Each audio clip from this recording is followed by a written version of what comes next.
HarperCollins presents Skulduggery Pleasant, A Mind Full of Murder by Landy. Read by Hely. 6 years later. Chapter 1. It started with phone calls. A withheld number and a long, empty silence. Whenever Gavin tried to envisage the caller, he always saw him, or her, his imagination could never decide on the gender or appearance, just standing there, head down, never sitting, never walking, just standing. He could almost feel it in the silence, that expectation, that potential for quick, sudden movement, as if the caller was conserving energy, as if the caller was getting ready to strike.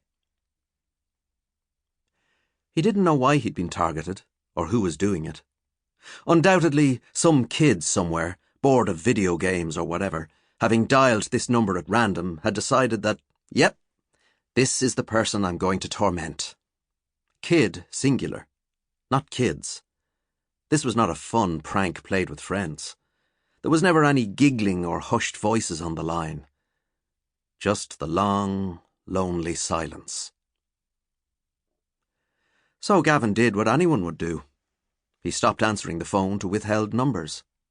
An easy fix, he reckoned, as he went to work, as he played with his dog, as he fell asleep with his wife. He had enough to be doing with his time than answering some dull prankster's calls. The water, for instance. It was giving him trouble again. The local council were as helpful as they could be, but they reminded him that his house was, technically, outside their jurisdiction, and he could tell they were getting tired of his complaints. Gavin did not like complaining. He had never once sent a plate back to a restaurant kitchen, and couldn't imagine a time, ever, when he'd demand to speak to the manager of a store. This didn't mean he was a pushover. He was the guy in the cinema who made his way over to whoever was causing a disturbance and asked them, politely but firmly, to stop talking or to put away their phone.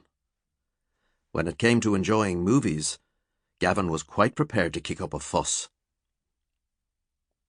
So when his own phone rang, loud and obnoxious, in a packed cinema, right as the masked killer was stalking the final girl through the old house littered with the bodies of her dead friends, it was beyond mortifying.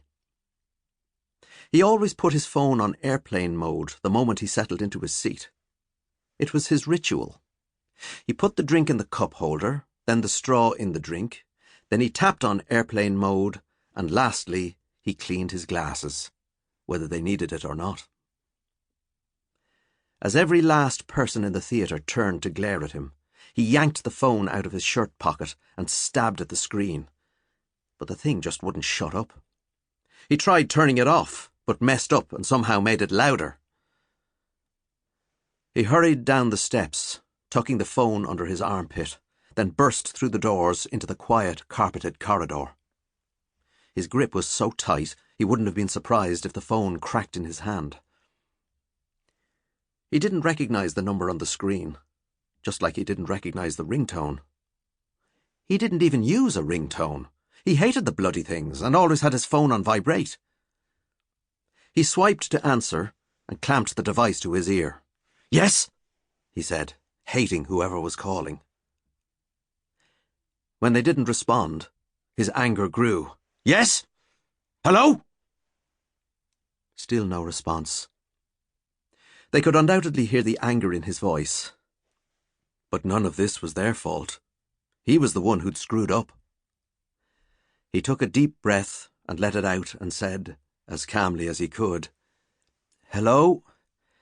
Gavin Fahey speaking."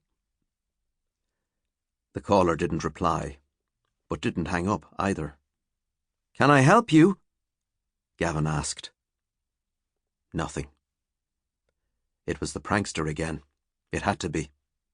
Only this time they hadn't withheld their number, which meant that Gavin could now block it. He hung up and did exactly that, then put the phone on vibrate only and shoved it back in his pocket before re-entering the theatre. Sample complete. Ready to continue?